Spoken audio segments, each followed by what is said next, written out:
प्रेम से बोलिए जितवान भगवान की जय, जित महाराज की जय।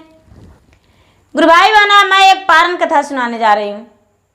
पारण की कथा जो जित्या व्रत करते हैं, जित्या व्रत के पारण की कथा।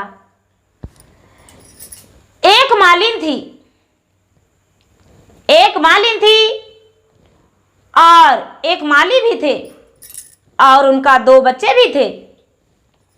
जो मालिन थी वो मालिन का तो सभी कोई जानते हैं बहन जी कि उनका तो गृहस्थी सिर्फ मालिक बाग बगीचा के ज्यादा होता है और उनका जो फुलवारी है उनका गृहस्थी वो ज्यादा करते हैं और फूल का बेचना उनका काम अधिक होता है। कोई भी पर्व त्योहार में उनका बिक्री बढ़ जाता है और वो ज्यादा खुश रहते हैं। तो जो मालिन थी, मालिन का बहुत बड़ा फुलवारी था और फूल तोड़ के माला गूंथ के प्रतिदिन बाजार में बेचते थे। उनका परवरिश उसी से चलता था, माला गूंथ के बेचते थे और बेचकर लाते थे तो उनसे उनका चूल्हा जलता था। बहन जी समय बीतता गया और मालिन का जो 2 पुत्र था तो मालिन जितिया व्रत की। सारा लोग उसे कहते थे कि मालिन दीदी आप सारा दिन फूल माला में ही लगे रहिएगा, क्या आप सारा लोग को फूल दीजिएगा लेकिन अपने हाथ से फूल नहीं चढ़ाइएगा। जितिया व्रत आ रहा है, आप यदि जितिया व्रत कर लेते तो बहुत अच्छा था। मालिन बड़ी हंसकर बोली कि हाँ इस बार मैं भी जितिया व्रत करूंगा क्योंकि मुझे भी 2 पुत्र है। और गुरु भाई बहना, जितिया व्रत के नहाई खाए तो बड़े प्रेम से की और नहाई खाई करके बड़ी अच्छा से खुशी से उपवास के दिन भी रह गई। लेकिन अपने पति से बोली कि सारा लोग स्नान कर लेंगे तब भी हम स्नान करेंगे और पूजा करेंगे। और नदी के किनारे डाला में पति पत्नी और 2 बच्चे जो थे डाला में फूल भर के माला गूंथ के और नदी के अरार पर लेकर चले गए। बहन जी उनका हर दिन से कई गुना ज्यादा फूल का बिक्री हुआ और बहुत ज्यादा बिक्री हुआ, बड़े प्रसन्न हो गए। जब उनका सारा फूल बिक्री हो गया तो सबसे पीछे वो स्नान किए और स्नान करके जितवाहन भगवान का पूजा पाठ किए। उसके बाद घर आ गए। अब घर आ गए और सोचने लगे कि ये तो मेरा धंधा रोजी रोटी है, फूल जो है फूल मेरा सूख जाएगा, मेरे पति सस्ते बेच देंगे और हम रहते हैं तो महंगे बेचते हैं, क्या करे क्या नहीं करे। मालिन सोई ही नहीं और क्या की कि 9 से 10 बजते बजते वो भोजन बनाने लगी और भोजन बना के 12 बजते बजते वो भोजन बना ली। और जब 3 से 4 बजा तो झट से स्नान करके और झटपट पूजा पाठ कर ली और पूजा पाठ करके वही बासी भोजन खाके और अपने फुलवारी में जाके फूल तोड़ ली अपने पति के साथ, बेटे के साथ, और तोड़कर और डाला में भर के नदी के अरार पर चली गई। नदी के अरार पर चली गई और फूल गूंथ के बेचने लगी। जब सारा लोग जितना जो माताएं व्रत किए थे सब गए नदी के अरार पर तो देखते हैं कि सबसे पहले मालिन दीदी वहां फूल लेकर माला लेकर पहुंची हुई है। सारा लोग कहने लगे कि अरे हम लोग तो घर के काम में ही उलझे रह गए, मालिन दीदी तो यहां फूल लेकर पहुंच गए। मालिन दीदी क्या आप स्नान अभी नहीं कीजिएगा? आपको व्रत नहीं खोलना है क्या? आप फूल माला में ही लगे रहेंगे? बोले बहन जी आप लोग के चलते मुझे देरी करना पड़ रहा है।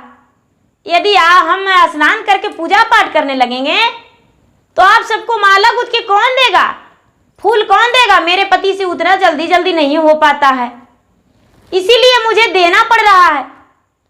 और वो मालिन सबको फूल माला दे दी।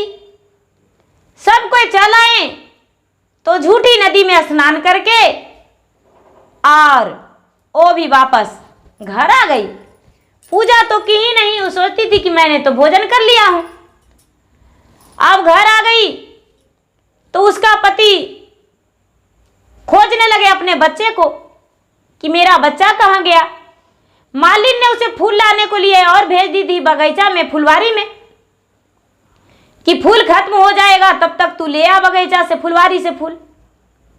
माली का बेटा लाने गया फुलवारी और वहां एक बहुत बड़ा विषैला अजगर उसे निगल गया। बहुत बड़ा विषैला अजगर उसे निगल गया और एक गौ चरा रहा था ग्वाला, वो देखा तो चिल्लाने लगा कि अरे मलिनिया का बेटा का तो अजगर निगला जा रहा है, अजगर निगल रहा है। अब ऐसे चिल्लाते और आ गया कहाँ? मालिन के घर। आके मालिन बैठी थी और मालिन को ऐसा सूचना मिला। मालिन रोती पटकाती चली गई अपने फुलवारी में, जहां पर अजगर अपने विशाल रूप वहां पड़ा था। जाके एक डंडे लेकर पीटने लगा और कोई चाकू, कोई तेगा, कोई तलवार लेकर उसको पेट फाड़ने को लिए तैयार हो गए।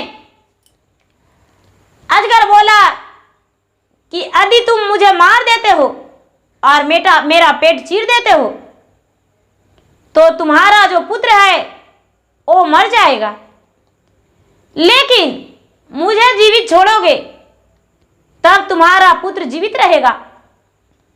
लेकिन सबसे पहले तूने जो गलती किया है वो गलती सुधारोगे, उसके बाद ही कुछ हो सकता है। बोले क्या? बोले कि देखिए, सारा लोग तो गर्म भोजन का पारण करते हैं और दूध से पारण करते हैं, लेकिन आपने क्या किए? अपने बिजनेस और रोजी रोटी के चक्कर में बासी भोजन झट से कर लिए और जब लोग बिस्तर भी नहीं छोड़े थे तो तूने भोजन करके और गंगा के घाट पर चली गई। मालिन बोली कि हाँ महाराज, ये सत्य है। हे नागदेव, हे अजगर महाराज, मेरे पुत्र का उगल दीजिए। बोले कि ऐसे नहीं, जब फिर जित्या व्रत आएगा और तुम भली भांति सही नियम विधि से जित्या व्रत करेगी तभी तुम्हारा पुत्र को हम उगलेंगे, और नहीं तो तुम्हारा पुत्र को हम नहीं उगलेंगे। आवे जित भगवान ऐसा बोले तो मालिन जो थी, मालिन रोती पटकाती अपना घर आ गई और इंतजार करने लगी कि कब आएगा फिर से आश्विन मास। प्रतिदिन भगवान को पूजा करती और भगवान को नमन करती और याद करती। धीरे धीरे वो दिन आ गया जिसका आसरा था, आश्विन मास आ गया।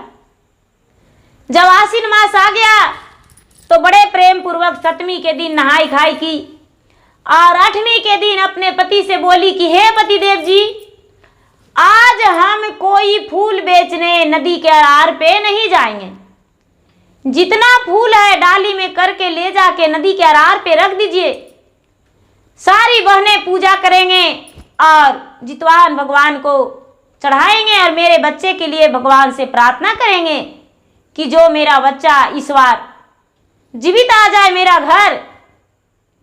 माली ने क्या किए कि बहुत सारी फूल माला ले जाकर नदी के आर पर धर दिए और जितना लोग स्नान करने आए थे सबको बोले कि बहन जी, इसमें से लेकर अपने आप फूल पूजा कर लीजिए और पैसे नहीं दीजिएगा, और मेरे बच्चे के लिए भगवान से कामना कीजिए। जित भगवान से जितना व्रत किए हुए थे वो सारा लोग कामना किए। ए मालिन भी सबके साथ पूजा की और कामना की।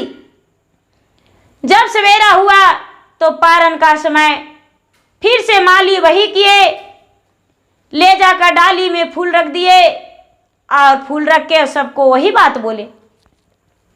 सब लोग मिलकर और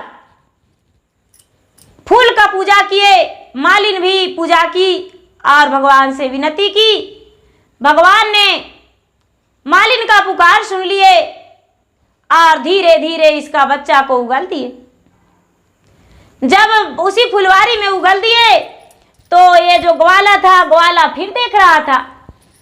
ग्वाला जाकर मालिन से बोला कि अरे मालिन, तुम्हारा पुत्र जीवित हो गया। वहां तो अजगर जो था, अजगर तुम्हारा पुत्र को उगल दिया है। मालिन हंसते फुलवारी में गई तो बेटा को जीवित पाकर बड़े प्रसन्न हो गई। उनके गांव के जितने लोग थे, सारा लोग दौड़े दौड़े फुलवारी में गए और उनका पुत्र को जीवित पाकर बड़े प्रसन्न हो गए। जितवाहन जो थे अजगर के रूप में, वो एक अपने देव रूप में आ गए, जितवाहन अपना रूप में, और कहने लगे कि आप सभी से मेरा यही अनुरोध है, यही प्रार्थना है कि जो भी जित्या व्रत कीजिए कभी बासी भोजन नहीं करिएगा और कभी भी कोशिश नहीं कीजिएगा कि सूर्य उदय होने से पहले हम व्रत खोले। सारा लोग ऐसा बात सुनकर और बोले कि हाँ महाराज, ऐसा ही करेंगे। मालिन अपने किए पर पछतावा करने लगी और भगवान से क्षमा मांगी। जितवाहन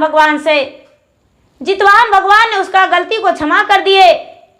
और जब भी मालिन करती व्रत तो सवेरे उठती और गरम गरम भोजन से व्रत खोलती और दूसरों को भी बताती कि गरम भोजन से मदद कीजिए, व्रत तोड़िए।